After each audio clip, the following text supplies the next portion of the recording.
ila hadratin Nabi Mustafa Rasulullah sallallahu alaihi wasallam wa ala alihi wa sahbihi wa dzurriyyatihi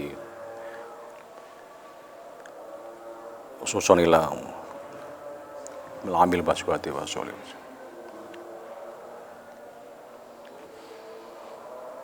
Syahal Bajuri Sahibul Ladil Burda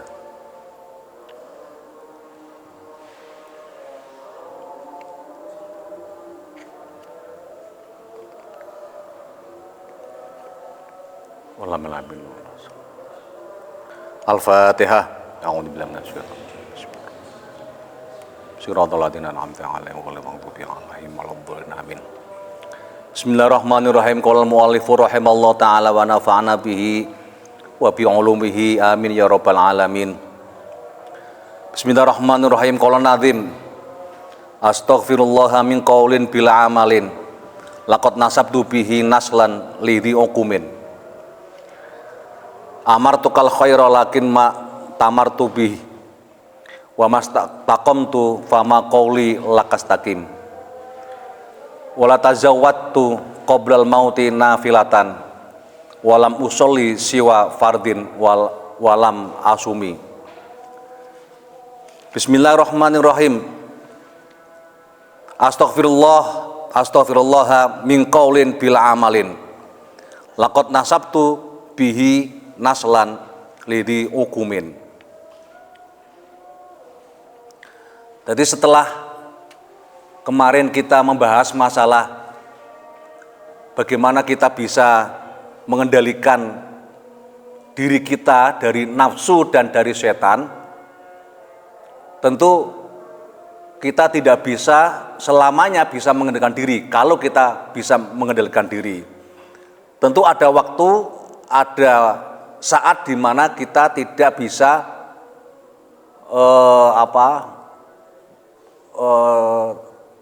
bisa memahami atau bisa menangkap bahwa itu adalah ajakan nafsu ataupun ajakan setan. Nah, kemarin salah satunya adalah bahwa kalau kita ingin menghindarkan diri dari ajakan nafsu dan ajakan setan, maka kita harus memiliki ilmu pengetahuan, kemudian kita selalu berzikir kepada Allah, dan selalu kita itu muhasabah dengan diri kita. Tapi sehebat-hebatnya manusia bisa muhasabah, sehebat-hebatnya manusia itu zikir kepada Allah, ingat pada Allah, maka ini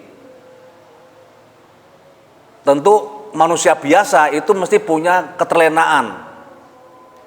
Ya, keterlenaan. Nah, lebih banyak keterlenaan itu selama keterlenaan itu tidak disengaja, itu enggak jadi masalah besar. Yang bermasalah itu kalau kita dengan sengaja terlena. Jadi melenakan diri gitu loh. Dan kadang-kadang kita seringkali kan berbuat melenakan diri. Wis jelas gue terlena akhirnya. Ya sifat apa ya? Sifat madmumah yang ada pada kita itu seringkali ya kita melenakan diri. Termasuk lena dalam zikir pada Allah. Makanya para ulama, para arifin itu ya, para ulama yang arif itu, yang bijaksana, yang arif, yang mereka adalah ma'rifat, maka mereka zikir pada Allah itu ya hanya lafal Allah saja yang disebut sebagai zikir asma. Ya, zikir asma. Yang oleh kelompok-kelompok tertentu bahwa zikir Allah itu bukan zikir namanya. Zikir itu ya Allahu Akbar atau apalah itu ya. Padahal zikir Allah itu juga penting. Termasuk orang yang mau meninggal itu, kalau sampean itu mendampingi orang yang sakaratul maut, jangan dilatih dengan nafsu. Apa namanya nafsu itu? Mereka dilatih zikir la ilaha illallah Muhammadur Rasulullah, itu jangan. Karena orang mau meninggal itu kadang-kadang mereka itu hanya bisa mengucapkan satu lafal. Jadi kan man akhiru kalamihi la ilaha illallah dakhala jannah itu juga nafsu gitu loh. Nafsu akhir kalamihi la ilaha illallah dakhala jannah itu. Artinya kita bernafsu supaya dia mengucapkan la ilaha illallah. Padahal orang yang sudah sakaratul maut mengucapkan, jangankan mengucapkan kalimat banyak, satu saja sudah untung-untungan. Makanya dituntun, ditalkin, bahasanya ditalkin ketika sakaratul maut itu dengan lafal hanya zikir Allah, Allah, Allah. Dan itulah zikir apa namanya? Zikir yang bisa menghindari dari segala macam ajakan setan maupun ajakan nafsu, ya zikir Allah, Allah itu. Ya, zikir Allah itu.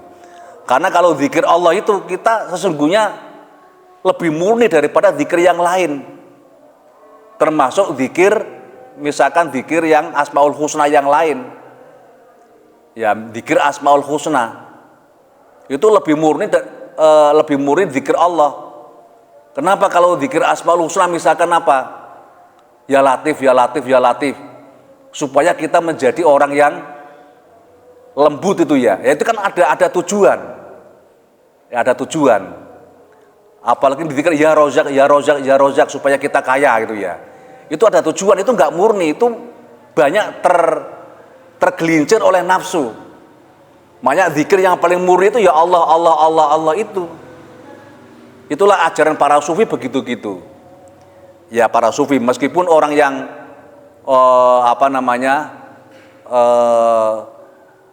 orang-orang yang berpegang atau selalu mengatakan kembali kepada Al-Quran dan Sunnah itu ya harus lengkap.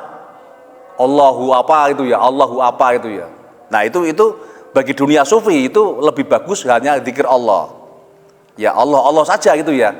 Karena yang diingat hanya Allah, bukan yang lain. Tapi kalau ya Rozak, yang diingat kan uang yang banyak, emas yang berlimpah gitu ya. Nanti panennya biar panennya biar ini itu ya. Termasuk Bismillahirrahmanirrahim itu kalau ditulis sebanyak 41 di kertas waktu malam satu suro ya, satu Muharram itu ditaruh dimanapun itu misalkan petani ditaruh di sawah itu ya, itu hama itu nggak berani mendekat.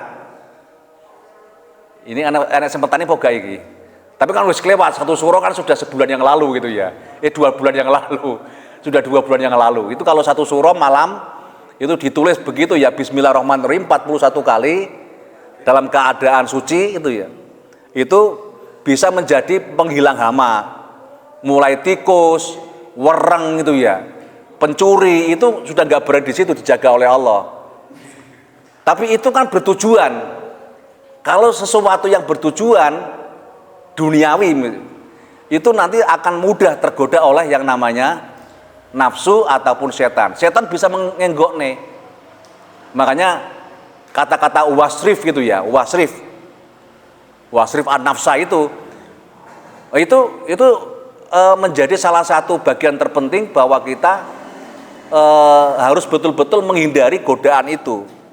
Tapi kalau kita kebanyakan doa itu ya jadinya apa? Jadinya kita banyak istilahnya itu bocor itu ya di kalangan para syayatin dan para rasa nafsu itu gitu ya. Ya, nafsu yang jumlahnya 4 itu. Nah, makanya pada sekarang ini yang kita bahas itu, kalau kita terlena, kalau kita sudah kadung melakukan sesuatu dengan tidak membersihkan diri dari segala tujuan itu, dari segala nafsu dan segala ajakan setan itu ya, ajakan setan, maka kita selalu setiap saat itu astaghfirullah.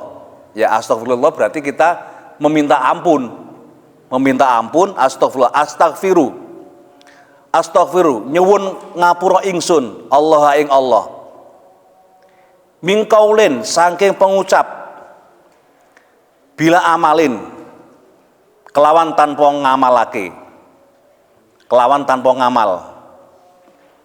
Jadi bila amalin kelawan tanpa nglakoni. Jadi wong ngucap tok itu ya. Ya wong ngucap saja sesuatu. Itu saja bisa tergelincir. Dengan apa? Dengan tidak bisa melakukan. Dan inilah misalkan afatul alim itu ya, afatul alim. Itu termasuk ya guru, termasuk ya dosen itu ya. Ya, sing tukang ceramah itu ya. Para mubalek gitu ya. Itu kan ini begini ini. Jadi afatul alim itu fi qaulin fi lisanihi. Makanya afatul alim itu bahayanya orang alim itu pada apa? Pada lesannya. Makanya banyak orang yang kemudian lesannya bagus tapi sesungguhnya itu dipenuhi dengan nafsu dan dipenuhi dengan setan. Sehingga dia ngomong itu dengan sesuka hatinya, yang omongan itu dia tidak bisa melakukan sesuatu. Ya, tapi kemudian alasannya, ya memang saya belum bisa melakukan, tapi nanti orang lain yang mendengar yang bisa melakukan itu ya. Itu alasannya kan begitu itu. Tapi kita bisa memberikan anu aja lah. Makanya kita tetap kalau kita ngomong apa-apa dan kita belum bisa melakukan sesuatu, maka kita astagfirullah. Ya, astagfirullah. Misalkan kita mengingatkan teman kita. Padahal kita sendiri itu belum bisa melaksanakan itu. Ya, bisa melaksanakan itu sudah dosa. Meskipun perintah itu baik. Makanya Al-Qur'an mengatakan atamurunanna bil birri wa tangsawna anfusakum. Ya. Apakah engkau memerintahkan sesuatu kepada orang bil birri dengan kebaikan watang sauna anfusakum, sementara kamu sendiri itu melupakan dirimu. Ya, melupakan dirimu. Ayo kerja, dia gagal kerja. Ayo sekolah. Ayo kuliah, tapi dia malah turu gitu loh. Enak sing ngono ya. Wong ya teko ya wani. Tapi apakah itu salah? Sesungguhnya secara syar'i itu dia enggak salah. Secara syar'i enggak salah. Tapi secara ilmu ma'rifat itu ya, ilmu ma'rifat itu sudah salah, makanya kemudian banyak istighfar. Astagfirullahaladzim. Nah, inilah salah satu kenapa kita harus mencontoh Rasulullah dalam hal agama, dalam hal perilaku agama, karena apa yang tertera dalam Al-Qur'an, yang itu adalah Al-Qur'an itu kan sudah diucapkan oleh Rasulullah. Tapi semua Rasulullah itu melakukan itu. Rasulullah melakukan itu semuanya. Ya misalkan sholat lail itu ya, sholatul lail, sholat malam itu bagi Rasulullah itu wajib. Karena yang mendapatkan wahyu adalah Rasulullah, tapi tidak wajib bagi umatnya. Ojo terus wah kabeh sunah Rasul itu ya. Kalau mau sunah Rasul ya diambil semuanya, jangan di sebagian tok. Sunnah Rasul itu apa? Menikah lebih dari satu gitu ya, sunnah Rasul itu ya.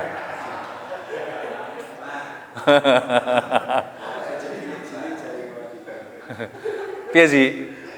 Wong situ ae urung oleh sih ya. Jadi hanya sunnah Rasul yang penak-penak, yang enak-enak. Kaya apa jenenge kuwi? Nikah itu ya. Wah, ini kan sunnah Rasul enak-enak. Loh, kalau mau mengikuti sunnah Rasul, kamu juga wajib setiap malam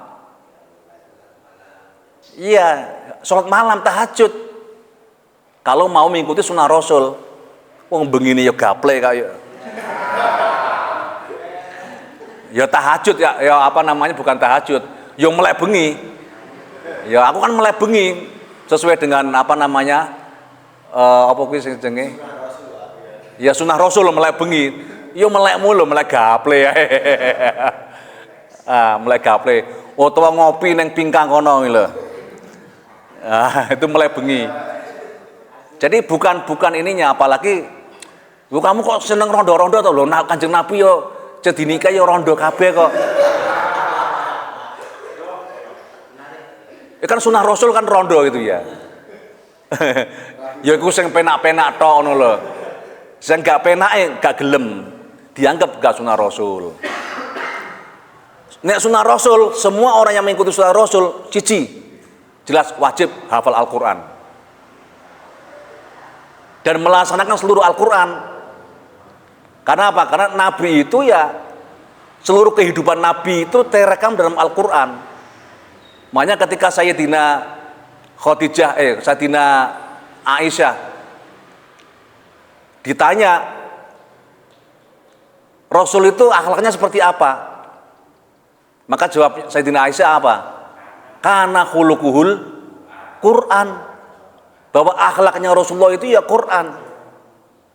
Karena itu kalau ada orang itu cinta Rasul, hanya cuman sholawatan tok, tapi nggak melaksanakan perintah Al-Quran, ya itu ya, kalau menurut Gus Ali Tulangan itu kaspo. Apa kaspo ya? Kaspo. Nek koyo ngene ya gombale mukio gitu loh. Ya gombale mukio gitu loh. Ya kaspo atau gombale mukio atau ya gedabrus itu ya. Ya itulah salah satu bahwa kalau kita ingin seperti Rasulullah, cinta pada Rasul ya apa yang dilakukan oleh Rasulullah termasuk akhlaknya, cara hidupnya. Itu ya seperti Rasulullah gitu loh, seperti Rasulullah. Apa Rasulullah seperti apa gambarannya? Ya karena khuluqul Quran.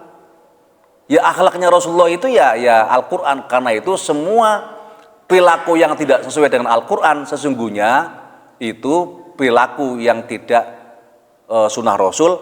Berarti dia termasuk apa? Min qaulin bila amalin. Kalau sekarang istilahnya apa? Omdo. Oh ya, omong doang gitu ya. Omong doang. Cuman omong doang lah. Ya, makanya Imam Al-Ghazali itu Imam Ghazali nggak suka terhadap orang-orang yang suka jadal. Apa jadal itu? Perdebatan. Itu nggak suka perdebatan. Terutama dalam hal tauhid. Dalam hal tauhid Imam Ghazali nggak suka orang yang jadal, itu nggak suka. Jadi debat-debatan masalah tauhid itu ya, itu nggak suka Imam Ghazali. Kenapa kata Imam Ghazali?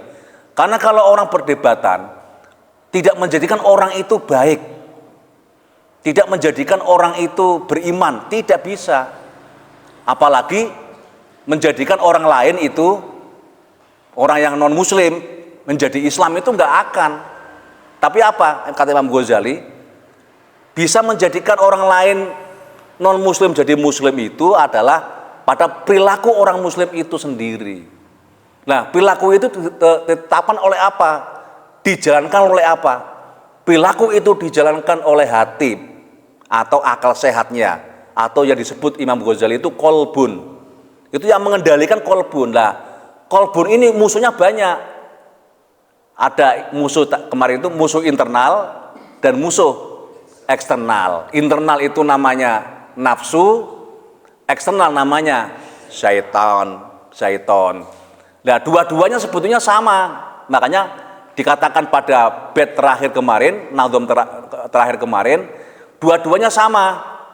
Satu itu satu itu membelokkan, satu menjadi hakim. Kalau yang membelokkan itu nafsu, nanti setan menjadi hakim. Kalau yang membelokkan itu setan, nafsunya menjadi hakim. Lah itu tentu dalam semua hal tidak hanya orang-orang syariat. Orang-orang dalam kehidupan sufi pun itu ya, itu banyak yang terlena dengan dua itu. Makanya istighfar itu harus dilakukan setiap saat. Karena banyak sesuatu yang kita terlena dan kita tidak tahu. Kalau kita sudah biasa terlena, maka itu sebuah kesalahan itu kita nggak terasa. Kenapa? Karena sebuah kesalahan kalau dilakukan berkali-kali, berulang-ulang, itu menganggap kita itu ya biasa saja. Yang anak-anak sekarang menyebut sebagai ini zona aman. zona aman, gitu loh. Jadi kesalahan itu pada zona aman. Maka untuk merubahnya itu beratnya minta ampun. Makanya untuk nyicil bisa berubah nyicil. Orang bisa berubah dengan cara apa? Nyicil atau kredit. Itu adalah dengan apa? Dengan istighfar terus menerus atau astagfirullahaladzim, astagfirullahaladzim. Tidak harus menunggu nanti waktu Idul Fitri gitu loh. Nah, sekarang orang istighfar itu kan waktu Idul Fitri. Atau orang diistighfari itu ketika dia meninggal dunia. Mati baru kemudian anak-anaknya mendoakan dengan apa? Istighfar. Dan memang kalau kita berziarah itu, berziarah ke makam orang tuanya, berziarah ke makam para wali, berziarah ke makam para ulama. Yang terpenting adalah kita memintakan istighfar. Ya kecuali kalau kita ziarah ke Kanjeng Nabi. Kenapa? Karena Kanjeng Nabi tidak usah kita mengistighfarkan. Karena selama hidup Nabi itu adalah istighfar. Tidak ada waktu yang tidak istighfar. Ya astagfirullahaladzim itu ya. Itu Kanjeng Nabi itu ya. Dan Kanjeng Nabi itu nggak usah ditalkin, sarap talkin sopo. Ya nggak ada. Talkin itu kan tidak ada sunnah Nabi. Nabi nggak pernah ditalkin. Nabi meninggal juga nggak ditalkin. Loh, sing arep nalkin Nabi sopo sing wani? Nggak wani itu loh, nggak wani nalkin Nabi itu ya. Nanti mendoakan Nabi apabila Nabi punya kesalahan semoga Allah mengampuni. Ya itu wah kacau dah itu ya. Ya engko nek sing ada dua malaikat yang datang nanti begini loh. Nabi itu sudah lebih tahu lebih dulu daripada kita gitu ya. Nah, makanya talqin itu adalah sesuatu yang nuntun orang yang ingin semacam traveling ke alam barzah. Jadi kalau orang sudah meninggalkan dunia, itu kan tidak langsung ke sana. Jadi kalau dalam Al-Quran, ya ayat Tuhan nafsul mutmainnah. Jadi nafsu mutmainnah itu kan kembali semuanya kepada Tuhannya itu ya. Tapi kita kan masih ketika mati, apakah kita terbebas dari nafsu yang lain? Yang kembali ke nafsu mutmainnah. Lah jiwa-jiwa yang nggak mutmainnah itu kan nggak bisa kembali,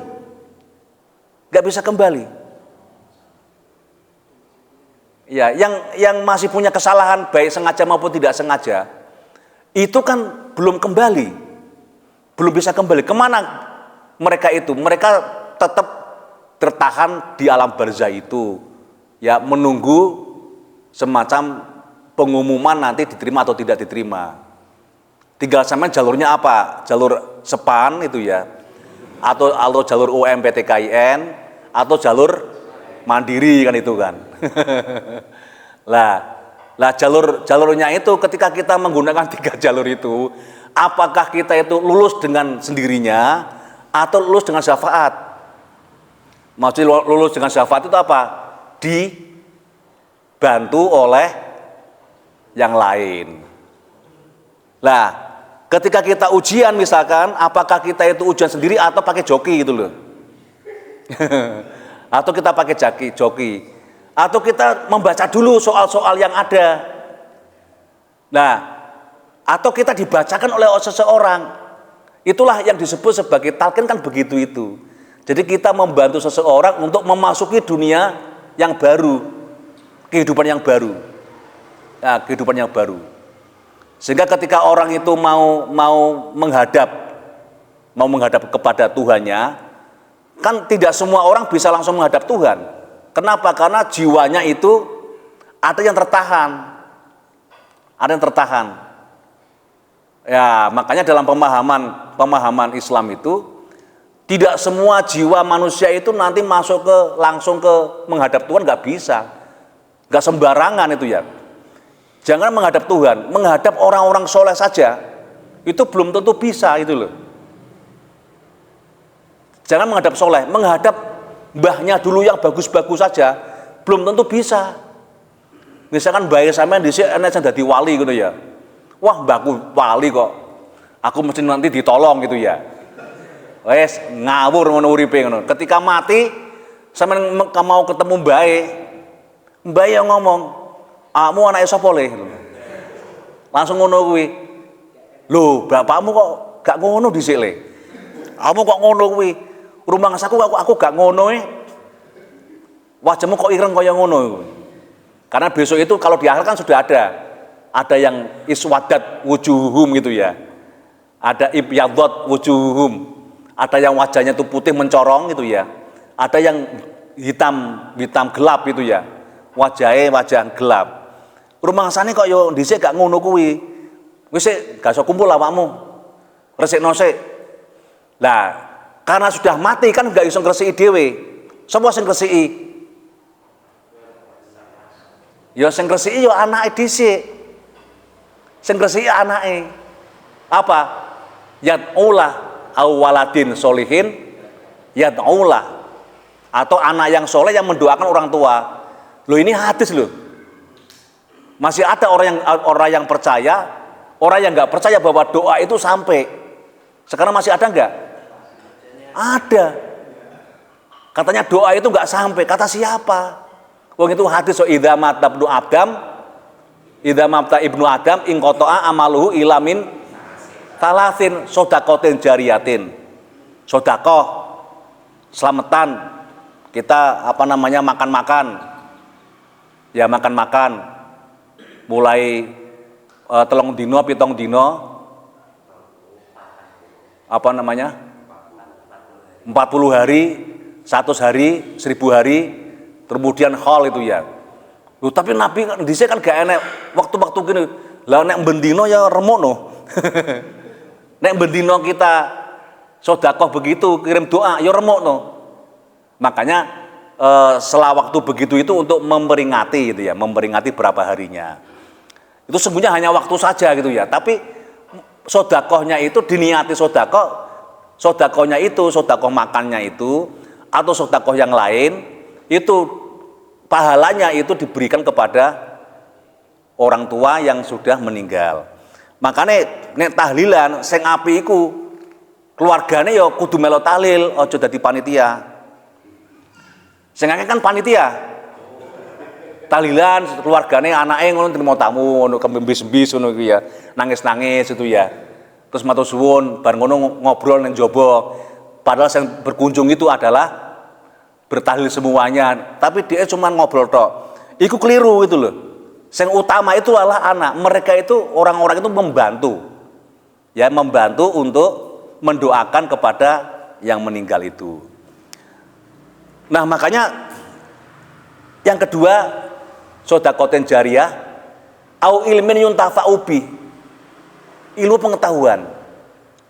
Berarti anak yang berilmu itu adalah ini bisa pahalanya ilmunya itu dan ilmunya diamalkan secara otomatis meskipun kita tidak meniatkan kita itu diberikan kepada orang tua mendapatkan pahala dari ilmu yang diamalkan oleh anaknya.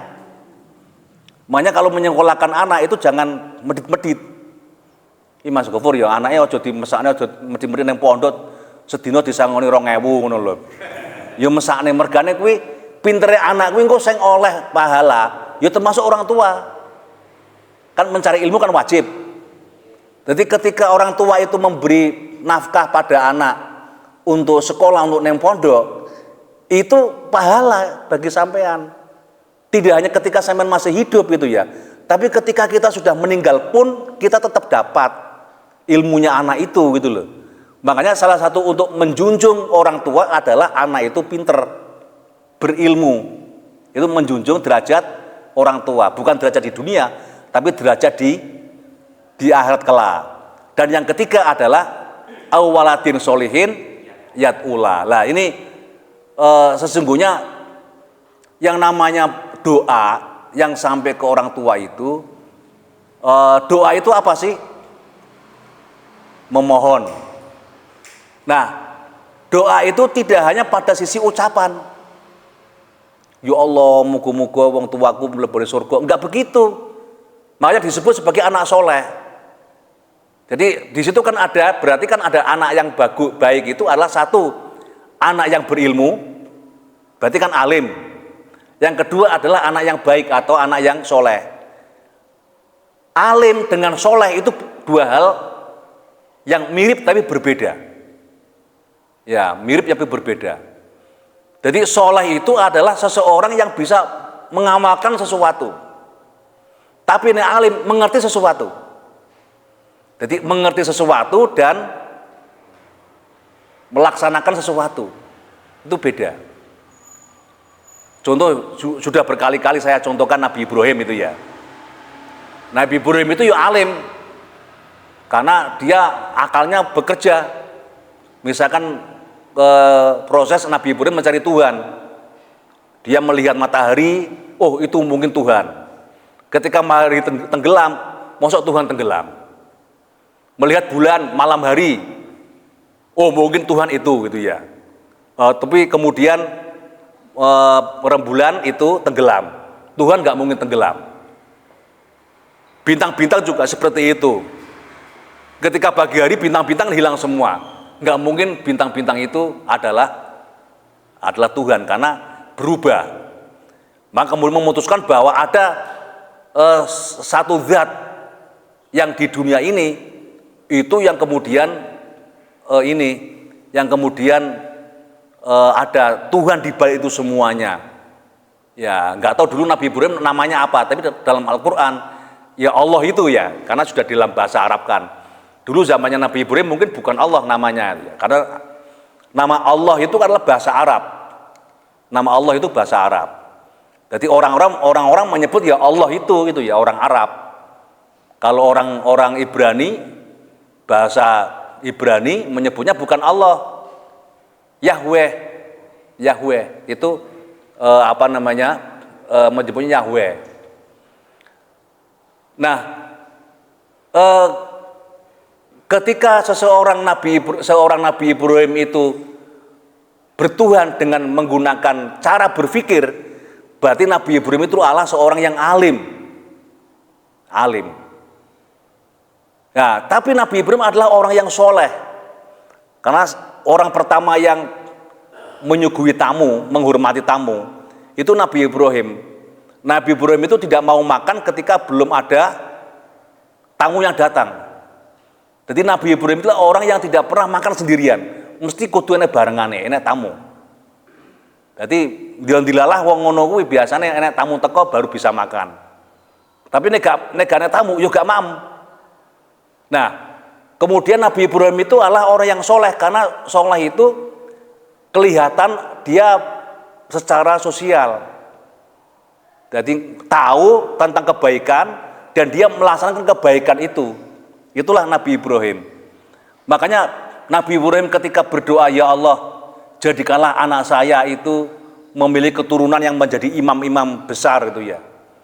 Makanya jatuhlah dua putra beliau yang terkenal, Nabi Ismail dengan Nabi Ishak. Nabi Ishak kemudian melahirkan putra berapa?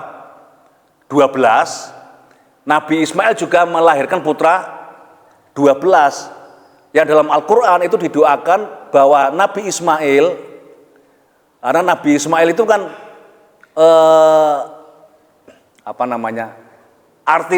arti dasarnya Ismail itu Ismailana atau Sami'alana ya, Sami'ali itu ya. Kalau dalam bahasa Ibraninya Simail itu ya, Simail. Kalau kita Ismail atau Hismail, itu Tuhan mendengarkan doa saya. Makanya orang yang doanya diterima adalah orang yang bukan alim. Jadi nek dosen dongane mahasiswane gak mandi gitu loh. Maka dosen itu kan alim. Dosen itu alim. Kecuali ada dosen yang soleh gitu ya. Yang soleh itu ya jajane mahasiswane itulah soleh itu loh. Tapi nek dosen kok medit gak tahu jajane mahasiswane, ya berarti dia nggak bisa dongane mahasiswane. Tapi kalau kiai-kiai itu mendoakan karena kiai-kiai banyak yang soleh. Ya, banyak yang soleh. Loh, lupa liftnya. Ya. Jadi antara alim dengan soleh itu dua hal yang berbeda, tapi dua-duanya bergandengan. Orang tidak akan bisa berbuat kesolehan atau kesolehan yang tidak pas kalau dia tidak alim. Ya, makanya agama tanpa ilmu itu jadinya apa? Agama tanpa ilmu ya pincang. Ya, ilmu tanpa agama nanti berarti agama itu kan lebih kepada perbuatan. Lebih kepada perbuatan. Pada perilaku seseorang. Agama tanpa ilmu itu pincang, ilmu tanpa agama itu buta. Apa bahasa Inggrisnya? Aneh atau bahasa Inggrisnya kayak? Apa? Religious without apa? Without science is apa? Blind. Blind itu apa?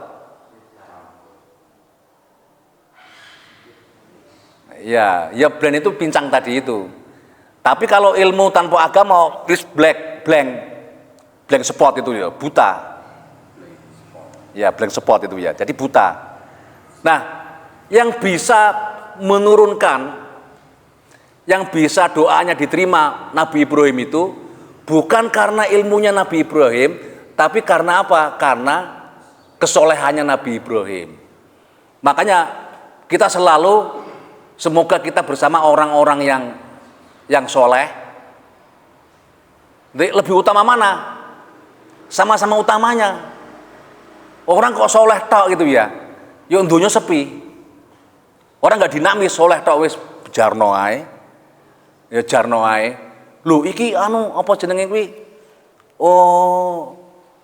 Apa jenenge? Kekayaan alamnya diambil oleh wong londo-londo ngene iki piye? Wis jarno ae. Wis awake dhewe kan adunya sijnun lil mukminin wa jannatun lil kafirin.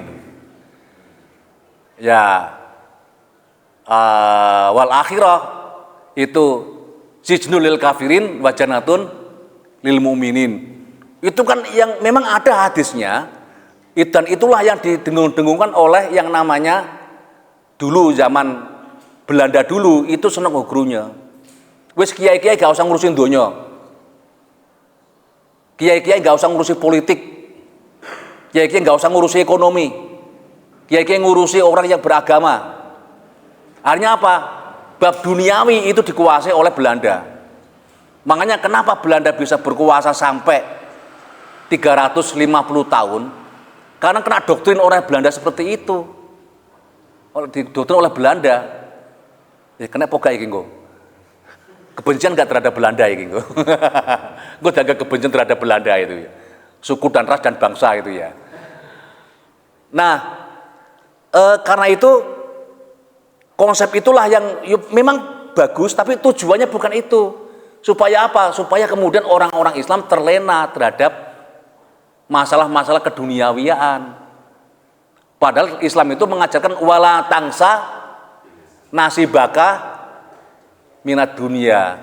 Yo kon oleh berpikir beramal terus tentang akhiratmu, tapi jangan lupa nasibaka minat dunia, bagianmu yang donya.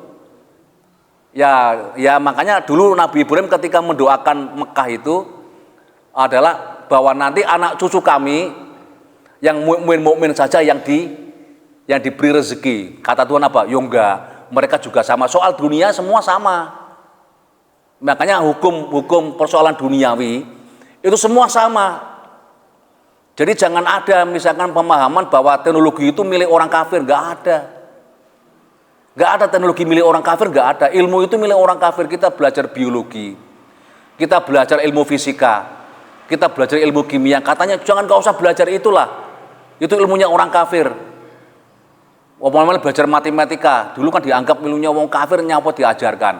Akhirnya apa? Orang Islam terlena tidak belajar matematika. Akhirnya dapusi gampang. Kenapa? Karena orang gak menggunakan logika. Karena matematika itu kan logika. Kita dapusi 2 tambah 2 10 kan? Oh iya ya. Oh iya iya. Kan dihapus sih karena kita nggak belajar matematika. Dan sampai sekarang dunia Arab sampai sekarang itu terlena dengan itu. Mereka nggak mau belajar ilmu-ilmu eksak. Makanya orang-orang Arab sekarang itu teknologinya tidak maju-maju karena apa? Karena terlena ilmu itu ya yang namanya ilmu pengetahuan sekarang yang ada itu ilmunya orang kafir. Yang sesungguhnya ilmu itu nggak ada ilmunya orang kafir. Karena apa? Semua itu dari Allah kan. Semua ilmu itu dari Allah semua. Kenapa seperti itu? Karena ya pengetahuan itu Allah yang memberikan. Makanya dulu waktu awal Nabi Adam ketika malaikat protes, loh kenapa kok Nabi Adam yang dijadikan khalifah? Kan dites-tesan. Malaikat dites gak Jason jawab. Ayo sebutkan nama-nama yang ada di dunia apa? Kemudian wa 'allama Adamal asma'a kullaha. Yang diajari ilmu pengetahuan sebenarnya kan Nabi Adam. Ya, yang diajari pengetahuan Nabi Adam. Jin, malaikat, iblis tidak diajari ilmu pengetahuan. Enggak diajari pengetahuan karena itu mereka tidak diberi akal. Tidak diberi akal sebagaimana manusia bisa berpikir. Hewan apalagi itu ya, hanya mereka diberi naluri saja. Naluri ya. Yang lebih banyak adalah naluri hisiyahnya atau naluri intriksiknya itu ya, naluri indrawinya. Jadi pengetahuannya ya pengetahuan indrawi, yang muncul hewan itu naluri. Misalkan kucing ya, kucing itu kan bisa melihat setan atau melihat jin. Kucing itu bisa melihat demit. Makanya kalau kucing kok nongkrong terus itu begini itu ya. Itu tidak berarti kucing itu ingin gereh, enggak itu loh. Ingin ikan asin enggak, jangan-jangan nenggon sandingan sampean itu anak demite. Makanya sopo yang sering disawang kucing hati-hati. Berarti neng jero sampean anak demite gitu loh. Kucing itu satu-satunya binatang yang bisa melihat jin. Kalau yang lain ya misalkan kayak ayam atau pitik, nek istilah wong dhisik kan setan lewat itu ya. Itu tidak melihat tapi merasakan. Kucing, anjing itu merasakan. Ayam, anjing itu merasakan. Ya, anjing, ayam merasakan. Tapi kalau kucing itu bisa melihat. Dulu zaman Fir'aun zaman dulu ya. Raja-raja Mesir itu menggunakan kucing itu sebagai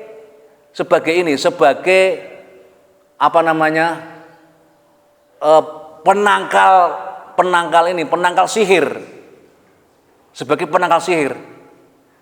Makanya kalau anak omah, kalau anak kucingnya itu insya Allah nggak anak sihir, karena roh. Tapi kucing itu kalau ada sihir atau jin itu ya, mendekati kepada kucing itu ya, langsung ada kucing itu lari.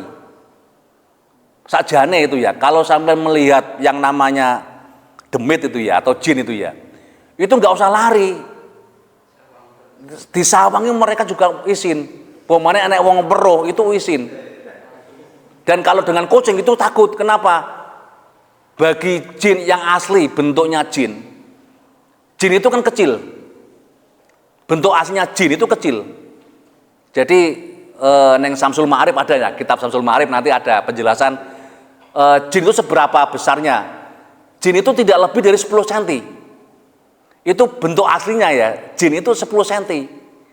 Jadi kepala dengan badannya lebih besar kepalanya, tangan dengan badan itu lebih panjang tangannya, itu jin.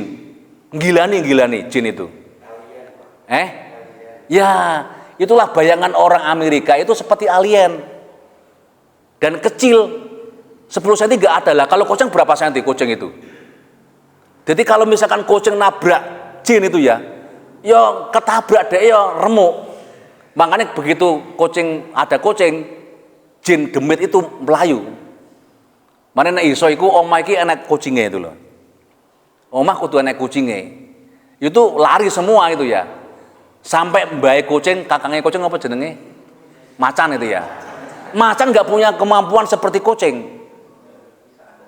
Memang dia bisa melihat karakter orang ya, macan itu bisa melihat musuh, dan dia dengan matanya itu dia bisa melumpuhkan musuhnya. Kucing juga bisa seperti itu, terutama kalau orang Jawa namanya kucing telon. Itu bisa lanang telon itu ya, meskipun jarang lah. Itu tapi dia bisa melihat begitu-begitu.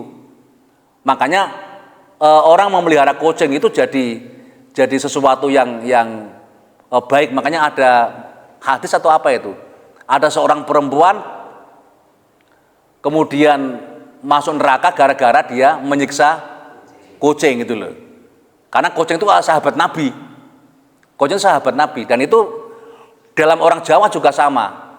Kalau ada sama naik sepeda motor nabrak kucing, itu sebenarnya harus memelihara kucing sebagaimana manusia. Misalkan begitu kita nabrak kucing kok mati, orang harus melepas bajunya untuk membungkus, mengkafani kucing itu dan dikubur sebagaimana kita mengubur manusia. Saking kita menghormati kucing, di Jawa kan begitu itu. Ini sesungguhnya selaras dengan cara orang Arab itu ya. Itu seperti itu. Tapi jangan dibayangkan kucing di Mekah dengan di sini sama. Kucing di Mekah itu lihat orang itu lari. Berarti wong Mekah itu galak-galak. Atau pas di Mekah itu memang jinnya kuat-kuat itu loh. Ya, apalagi ada masjid jin ya. Ada tempat jin usat juga ada juga. Lah itu kucing di Mekah itu lihat orang itu lari semuanya. Hanya ada, kalau waktu saya di sana itu hanya satu yang menemani saya itu kucing, tetap hanya satu itu. Saya masih ingat kucingnya itu warnanya putih merah itu ya. Berarti kan kucing Indonesia ini. Merah putih masalahnya. Itu mau mendekat dikasih apa mau itu ya. Tapi yang lain itu begitu lihat wus itu ya. Berarti dulu orang Arab itu kejam sama kucing. Tradisi di beberapa negara Mesir, Afrika, itu kucing itu dihormati karena punya kemampuan bisa melihat seperti itu. Makanya jin yang melihat kucing mesti langsung lari, takut mereka kalau disamber sama kucing. Lah kucing tingginya kan bisa sampai 15 cm, kalau dia berdiri begini bisa sampai 20 cm kan. Sementara jin itu tingginya cuman 10 cm. Langsung dikeremus sama kucing, mati dia. Mati karena langsung lihat, kucing bisa melihat aslinya. Nah, tapi jin itu punya kemampuan untuk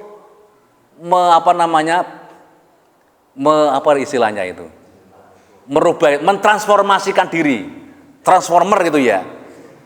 Itu kan jin. Makanya film Transformer sesungguhnya dia mengikuti cara jin. Cara demit itu untuk transformer. Dia bisa jadi apa saja gitu loh. Jadi kalau film-film di Amerika yang Transformer itu tiba-tiba orang kuat itu ya, orang besar, itu sesungguhnya kan pengelabuan mata. Makanya sampean nggak usah takut genderuwo. Genderuwo aslinya semene iki. Tapi dia kemudian kalau kita takut, jadilah di genderuwo. Tergantung kita takut sama apa. Kalau misalkan kita takut sama pocong, dia jadi pocong. Kalau kita takut sama yang namanya kuntilanak, dia jadi kuntilanak. Kalau kita takut sama bebek gembel, dia jadi bebek gembel. Kalau genderuwo, dia jadi genderuwo. Tergantung kita. Makanya zon kita itu apa? Itulah dia bisa membaca zon kita. Makanya kalau dengan begitu-begitu nggak usah takut. Nggak usah takut. Mereka sesungguhnya takut sama manusia. Ya makanya kalau ada begitu-begitu, yo dantem aja itu loh. Tak antemane gitu loh, tak antemane. Jadi itu hanya nakut-nakuti saja. Nggak ada ceritanya misalkan orang mati karena jin, itu nggak ada sesungguhnya. Karena mati karena apa? Karena kita tersugesti oleh yang namanya jin itu. Kita mati kaku gitu ya. Karena kita ketakutan. Maka nggak boleh kita takut sama dunia begitu-begitu, nggak boleh. Ya makanya yang namanya jin itu transformasinya kemana? Jin itu transformasinya sebagaimana penyono orang. Dia halunya apa? Makanya jin itu takut, istilahnya apa ya? Demit atau setan itu kan tergantung daerahnya. Misalkan di Amerika enek enggak namanya pocong? Gak enek. Gak enek. Tapi orang Amerika, orang Eropa namanya vampir atau Dracula gitu ya. Karena bayangan mereka itu ya seperti Dracula begitu, itu takutnya sama Dracula. Kenapa kok namanya pocong? Karena berarti itu kan sudah Islam. Sekarang loh, lah iya kan? Sekarang orang yang mati kemudian dikafani siapa? Kalau di Kristen itu kan orang mati itu di apa?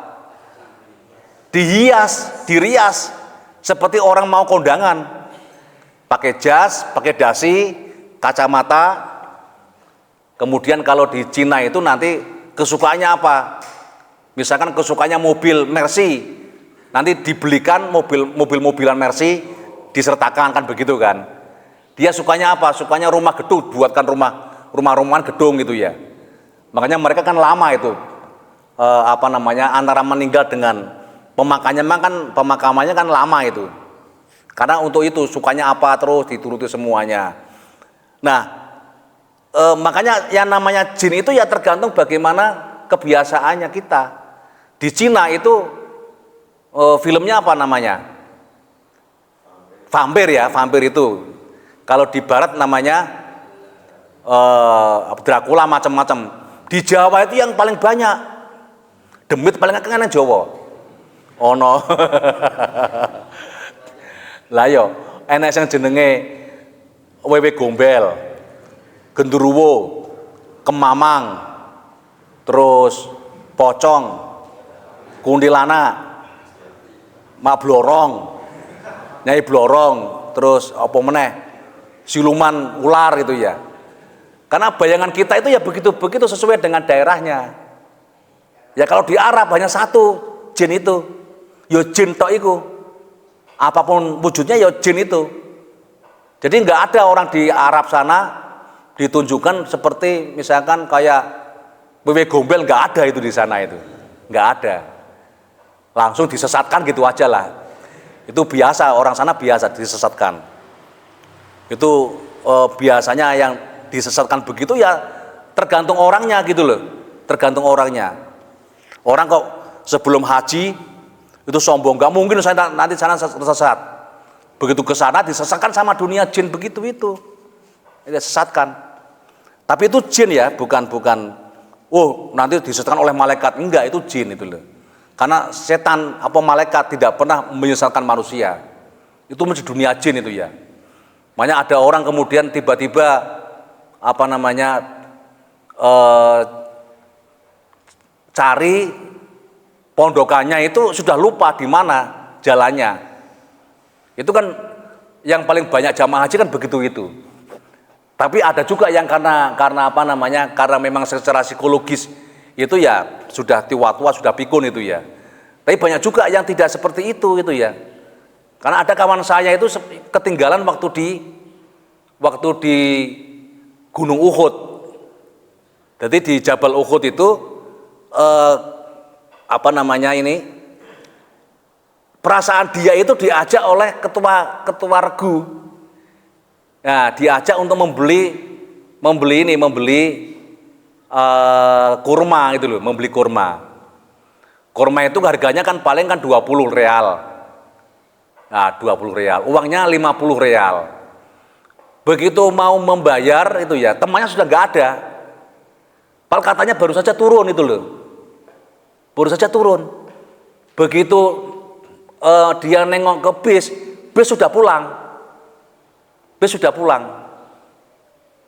Dan itu ketika bis itu dihitung gitu ya, jumlahnya itu loh, itu enggak berkurang. Tapi begitu sampai hotel itu ya, itu kurang satu. Orangnya masih ada lah, orangnya masih ada. Ya jadi itu disesatkan oleh yang namanya dunia jin begitu itu. Tapi yo jin neng kene kan enggak disesatkan oleh wewe gembel. Wewe wewe gembel setekan oleh anu macam gelut karo mak lampir, karo grandong, wis akeh banget nang kene iki. Ya segitulah yang namanya dunia kita itu gitu ya. Dan di sini kan makannya kan banyak. Demit makannya kan akeh. Misalkan kembangnya kudu pitu. Kembangnya lu kudu pitu. Kudu minum kopi. Kudu minum teh, minum susu gitu ya. Terus njaluk rokok. Terus apa jenenge ayam panggang gitu ya. Loh zaman saya kecil kan seperti itu. Zaman saya kecil itu kan kalau ada begitu itu, ya saya cari itu loh. Makanya saya itu dulu merokok itu sejak umur habis sunat kelas 4, saya bisa merokok.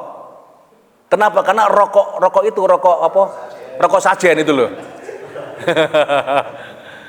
Nah, rokok sajen kemudian ayamnya diambil dipangan bareng-bareng. Sing duwe teko, wah, alhamdulillah wis dinganu karo mbae. Kita cili-cili kan lho.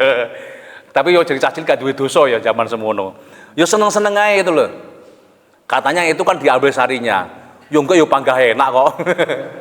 Wis bismillahirrahmanirrahim dipangan panggah enak ya. Jadi itulah yang kemudian dipahami sebagai demit-demit yang sangat bertebaran begitu itu. Itu kan tergantung pada persepsi kita.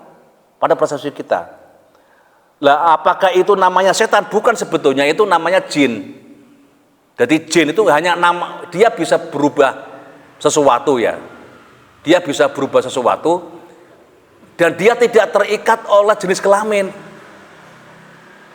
Dia berubahnya bisa laki-laki, bisa perempuan. Makanya dalam satu waktu, satu saat ya cepat betul, itu jin itu jadi perempuan cantik. Tapi dalam waktu seret itu ya, dia bisa jadi genderuwo yang suaranya berat, suaranya laki-laki. Dia bisa suara perempuan. Makanya kita nggak usah terkecoh. Weh, jine anu ya, muslim lho, apa? Gawe jubah. Wah, lho mereka bisa pakai jubah dalam waktu seketika. Jubah keterpakaian. Padahal dia bisa juga berubah apa? Menjadi ular itu bisa itu ya. Bisa menjadi ular. Nah, makanya ada apa namanya? Kata orang itu kalau kita lihat ular yang hitam, ular hitam itu ya, itu jangan dibunuh, dibacakan surat apa namanya, surat itu loh, Ilyasin atau apa namanya, surat Sulaiman apa ya tentang anu loh, tentang ada itu suratnya itu, ayat apa yang kemudian untuk membedakan apakah dia itu jin atau bukan. Di surat Al-Jin ada itu ayatnya. Jadi untuk membuktikan apakah itu ular betulan atau ular jadi-jadian atau ular dari bangsa jin, itu bisa dibedakan. Jadi apakah hanya bisa jadi ular? Bisa semuanya. Dia bisa berkamuflase menjadi ayam, menjadi pitik. Yang enggak bisa itu hanya menjadi kucing. Yang nggak bisa menjadi kucing, karena itu kucing terbebas dari dunia jin. Ya itu menjadi kucing itu ya. Itu susah untuk melawan kucing itu, dunia mereka itu berat. Maka mingkaulin bila amalin. Jadi astagfirullah itu mau kok teko jin barang ngono kuwi. Kok bahas masalah jin toh. Nggak penting gitu ya. Tapi bahwa yang namanya setan pun itu ya. Kalau setan itu bisa merubah dirinya, bisa menjadi manusia malah. Tapi tidak merubah fisiknya, tidak merubah materinya. Tapi dia bisa masuk ke dalam jiwa manusia itu ya. Dan itu dia bisa bersemayam. Dan ketika setan masuk itu sangat halus. Nah, sangat halus. Kalau kerasukan itu sesungguhnya kerasukan itu jin itu, bukan setan. Kerasukannya biasa-biasa itu ya itu sejenis jin itu ya. Tapi kalau yang namanya setan itu masuknya enggak halus. Masuk sangat halus. Makanya setan itu masuk ke dalam tubuh manusia melalui apa? Melalui aliran darah. Atau berarti kan yang kena itu kan saraf-saraf kita. Makanya kalau kita mengikuti setan begitu itu, sudah kadung biasa, maka untuk merubah itu sulitnya minta ampun. Ya, sulitnya minta ampun. Susah merubah, kenapa? Itu sudah menyatu dengan kita. Makanya wong koyo setan ae lho. Wong diablek koyo setan itu loh. Makanya kita astagfirullah min qaulin bila amalin. Dan ini sesungguhnya banyak orang terjebak pada qaulin bila amalin. Berapa ribu orang, baik orang yang justru ini yang paling banyak adalah orang yang pinter-pinter yang ini yang kena. Ini orang bodoh kan nggak kena. Karena orang bodoh itu kan tidak banyak ngomong, menengai. Makanya orang yang paling berbahaya sesungguhnya orang yang pendiam. Orang yang pendiam itu paling berbahaya. Kalau orang banyak ngomong, apalagi ada orang suka menyumpah, melaknat itu ya. Kamu kalau nggak ikut saya, kamu tidak akan saya kasih syafaat. Nggak nyafaati. Kamu kalau nggak ikut saya, kualat, nggak ngualati. Karena dia apa? Ngomong begitu sesungguhnya bukan. Justru yang paling berbahaya itu adalah orang yang tidak pernah melaknat, orang yang tidak pernah ngomong kualat, meneng gitu ya. Itu yang paling berbahaya. Makanya dalam pewayangan ada salah satu tokoh yang nggak pernah ngomong, jarang ngomong. Jenenge Pandhawa Lima itu kan ada satu yang nggak banyak ngomong, yaitu Puntadewa. Ya, Puntadewa. Puntadewa itu orang yang diam. Istilah wong Jawa iki getih putih. Dia orang yang paling ikhlas. Diminta istrinya diberikan. Diminta hartanya diberikan. Bahkan diminta nyawanya itu diberikan. Itulah Puntadewa. Orangnya nggak pernah banyak ngomong, meneng. Tapi sekali dia marah, dia bisa jadi buta 7 kali gunung. Itulah salah satu kalau orang Jawa menandai bahayanya orang pendiam itu seperti itu. Ya, bahaya orang pendiam. Onone adike sing kalem, Janaka pendiam, bojone wakeh. Sing menengi bojone wakeh. Tapi nek sing kakean ngomong masalah wedokan, wis to nggak mungkin dia punya pacar itu loh. Cuman Om Doto itu ya, pacarnya kaya, cuma dalam bayangan itu loh. Cuma untuk menutupi dirinya maka dia banyak ngomong begitu itu. Jamnya di jamnya, bisa 1 jam. Banyak ngomong berarti saya itu ya. Ya astagfirullahaladzim itu ya. Ini kena berarti saya kan kena, banyak ngomong berarti. Nah makanya yang terpenting adalah bahwa apa yang kita omongkan yang paling bagus itu adalah apa yang kita lakukan. Jangan sampai yang kita omongkan itu tidak apa yang kita lakukan, bahkan saling bertentangan. Ya, saling bertentangan. Maka Al-Qur'an mengatakan atamuruna nasa bil birri wa tansawna anfusakum. Itu jelas itu salah satu bentuk bahwa orang yang banyak ngomongnya dan tidak bisa melaksanakan itu kena istilahnya kena sanksi. Ya kena sanksi. Loh kalau guru, dosen, kiai ya kudu ngomong memang. Tapi kan makanya itu kalau guru, dosen, kiai kemungkinan tergelincirnya kan besar. Makanya mestinya yang paling banyak istighfar itu adalah para guru, para dosen, para kiai, para mubalek. Itu kudu banyak istighfarnya. Ya, kudu banyak seperti itu. Apalagi influencer itu ya, apa jenenge apa kayak influencer itu juga lebih harus banyak istighfar itu loh, banyak istighfar. Ya marketing gitu ya. Nah, apalagi yang tukang perayu gitu ya banyak dosanya itu. Ini bukan dosa syar'i ya, tapi dosa secara hatinya. Jadi hatinya bisa tertutup karena terlalu banyak yang dibicarakan tapi tidak dilakukan. Orang ngajak sodako tapi nggak pernah sodako, itu juga sama. Meskipun itu bukan dosa secara syar'i. Secara fikih orang misalkan ngajak untuk sodako itu nggak apa-apa. Tapi secara kearifan itu ya, secara para arifin itu jadi jadi penutup mata hati mereka itu loh.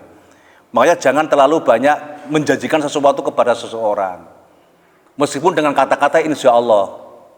Karena insya Allah sesungguhnya insya Allah itu kan sekarang digunakan untuk apa sih? Sekarang kan digunakan untuk menghindar. Ya bukan insya Allah betulan itu ya. Bahkan beberapa orang sumpah itu juga hanya untuk menghindar. Wallahi. Wah, itu jenenge wallahinya tukang jahit. Atau insya Allahnya tukang jahit itu loh. Kapan dadine sesuk berparadine, sesuk ternyata belum dipasang kancinge, sesuk neh guru dipasang kerahnya, sesuk neh terus begitu itu. Ya insya Allah sesuk neh, sesuk terus insya Allah itu tukang jahit zaman dulu ya. Sekarang kan nggak pakai enek tukang jahit.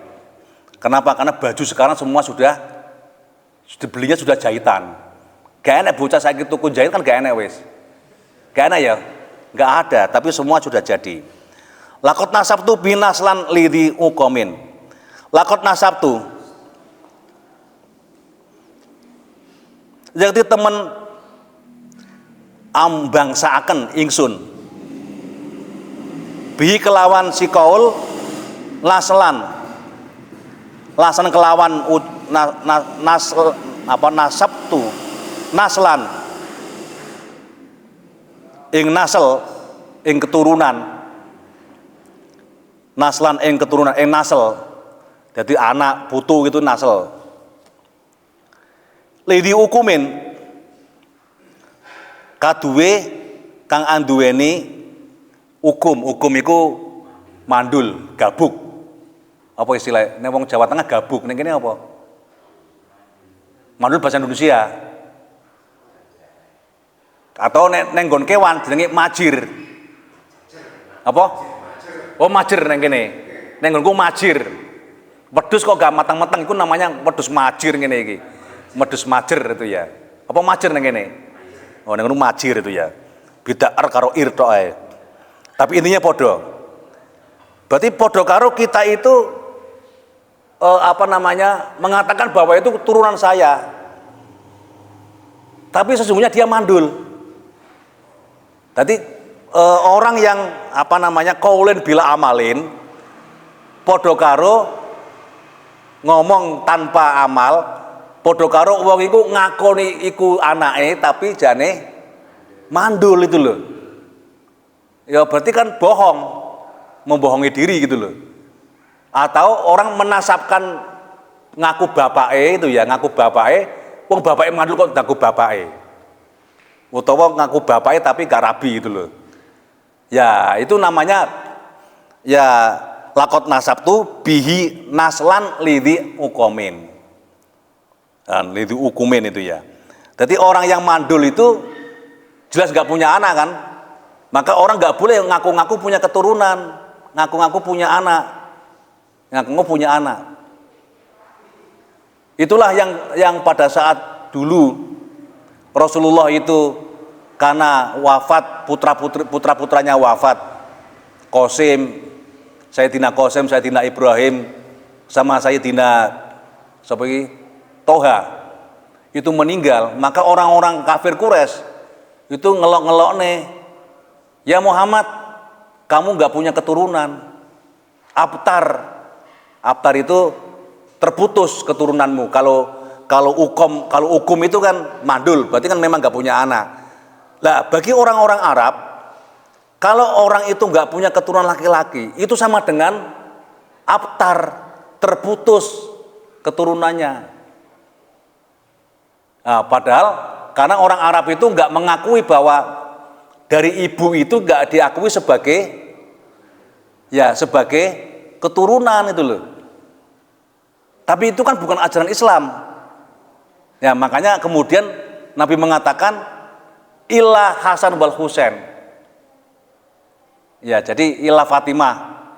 Jadi kalau Hasan dan Husain itu nanti itu sama dengan keturunannya Rasulullah. Makanya kalau sekarang ada orang mengklaim bahwa yang namanya keturunan itu hanya dari sisi bapak, itu nggak bisa. yang pas, yang Islami sesungguhnya orang Jawa. Jawa itu namanya keturunan dari bapak dan dari ibu sama saja. Sama saja, bapak dari ibu sama saja. Nggak ada bedanya. Nah, orang Arab sana itu karena terpengaruh oleh tradisi Yahudi ya. Yahudi itu juga seperti itu. Jadi para rahib-rahib Yahudi itu selamanya itu harus keturunan dari laki-laki terus. Makanya kenapa orang Yahudi nggak mengakui Yesus, nggak mengakui Nabi Isa? Karena Nabi Isa adalah anak dari Maryam. Maka sesungguhnya si Nabi Isa itu, orang-orang Yahudi nggak mengakui yang namanya Nabi Isa itu nabi. Sampai sekarang nggak diakui sebagai nabi. Mengenai aslinya kuwi Yahudi karo Kristen itu konfliknya tajam sekali. Tajam sekali. Kenapa? Karena nggak mengakui Yesus itu sebagai nabi. Karena dalam kitab-kitab Yahudi itu dalam kitab-kitab mereka itu yang namanya Al-Masih itu adalah orang Yahudi, keturunan Yahudi. Padahal keturunan Yahudi harus dari jalur laki-laki. Nah, dalam tradisi di Nusantara, di Indonesia itu nggak ada bedanya antara laki-laki, anak laki-laki dan anak perempuan, sama-sama keturunannya. Makanya di Arab itu nggak boleh ada yang namanya ratu perempuan, raja perempuan, itu nggak ada. Di Indonesia raja perempuan banyak, ya banyak. Misalkan nggak punya anak laki-laki, ya perempuan. Makanya misalkan Aceh ya, Aceh. Setelah siapa itu? Suaminya Cut Mutia itu siapa namanya? Tengku Umar. Tengku Umar itu Cut Nyadin ya? Cut Nyadin. Kemudian Cut Nyadin itu malah tidak hanya raja perempuan, tapi panglima perang. Itu perempuan. Terus cucunya lagi namanya Cut Mutia. Cut Mutia kan belakangan. Ketika suaminya terbunuh, dia jadi sultanah. Cut Mutia itu. Kalau Cut Keke janganlah itu loh. bukan. Di Jawa misalkan, di Jawa itu di Majapahit, itu begitu kerta siapa jenenge? Siapa Mbah? Kertanegara, bukan Kertanegara. Penggantinya Raden Wijaya siapa? Oh, Dutuno, Jaya Negara. Begitu Raden Wijaya itu meninggal, digantikan anaknya, meskipun anak selir ya, karena laki-laki. Itu di Jaya Negara. Begitu Jaya Negara nggak ada, kan anaknya Raden Wijaya masih dua tapi semua perempuan. Maka diangkatlah namanya Tribuana Tunggadewi. Baru kemudian muncul lagi anaknya Tribuana namanya Hayam Wuruk. Hayam Wuruk anaknya dua, laki-laki dan perempuan. Yang laki-laki itu anak selir, yang perempuan anak permaisuri. Anak selirnya kemudian meskipun laki-laki, dia nggak bisa jadi berkuasa di Majapahit pusat. Maka dia dijadikan sebagai raja Majapahit wilayah timur di Blambangan, namanya Wirabumi yang oleh Belanda kemudian dipelesetkan menjadi Minajinggo gitu loh. Di Blambangan, Wirabumi. Itu anaknya Hayam Wuruk itu loh. Nah, Hayam Wuruk itu punya anak dari permaisuri namanya Siapa Mbah? Bojone Wikramawardhana siapa? Kusumawardhani. Jadi ratu di Majapahit. Habis Hayam Wuruk, ratunya malah perempuan. Kusumawardhani. Ya, habis Kusumawardhani terus jatuh ke ke adiknya namanya Suhita, atau orang Jawa menyebutnya Ratu Kencono Wungu. Ya kan perempuan juga. Jadi di Jawa keturunan laki-laki sama keturunan perempuan itu sama. Makanya soal begitu-begitu biasa. Sejak lama orang Jawa itu sudah biasa pemimpin perempuan itu hal yang biasa. Nah, ini tinggal misalkan Jogja itu misalkan sekarang Hamengkubuwono ke-10 itu kan anaknya kan 5, tapi nggak ada yang laki-laki. Ya katanya sih putri yang pertama itu sebagai putri mahkota. Jadi nanti di Jawa juga punya namanya sultanah perempuan. Kalau itu terjadi gitu ya. Tinggal bagaimana nanti keraton Jogja seperti apa. Apakah bisa menerima perempuan sebagai sultannya itu ya atau tidak. Ya tergantung keraton Jogja saja lah. Kita nggak usah mengurusi lah gitu ya. Wong awake dhewe dudu wong keraton kok.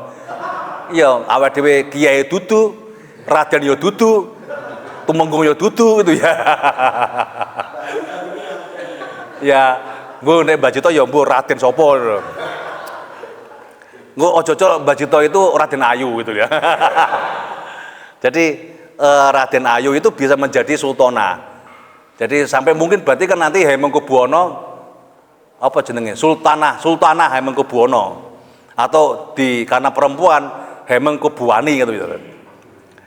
Ya, apa namanya kita nggak tahu gitu ya. Tapi kalau di Jawa sama sebetulnya ratu gitu ya.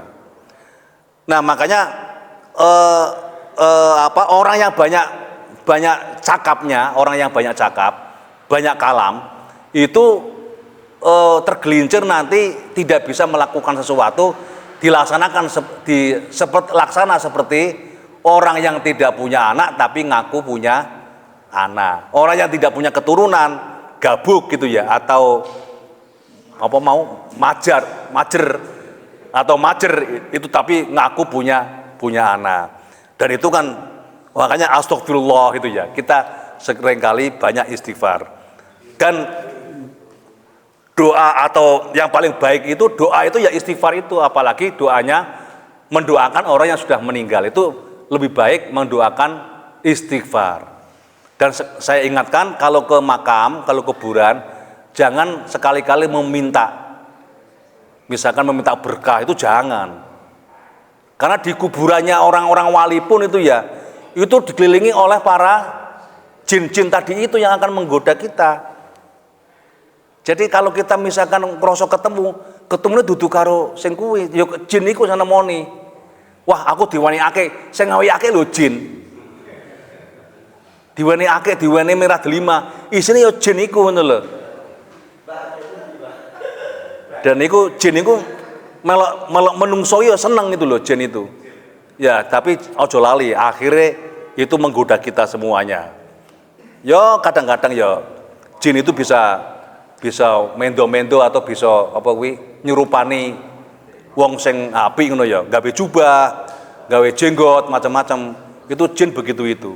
Jadi tidak semua, karena ya itu jin itu kan ilmunya ilmu transformer. Bisa jadi robot juga bisa gitu ya.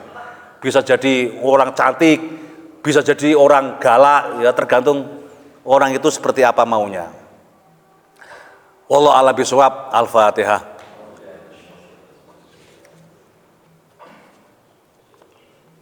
Wa namaghtubi alaihim waladdallin. Amin.